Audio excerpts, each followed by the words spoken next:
is the unit in the attic.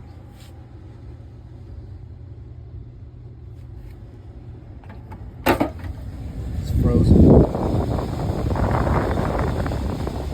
So I turn off the AC. The fan is still on. So the fan is gonna help melt this ice. I'll come back in an hour or so.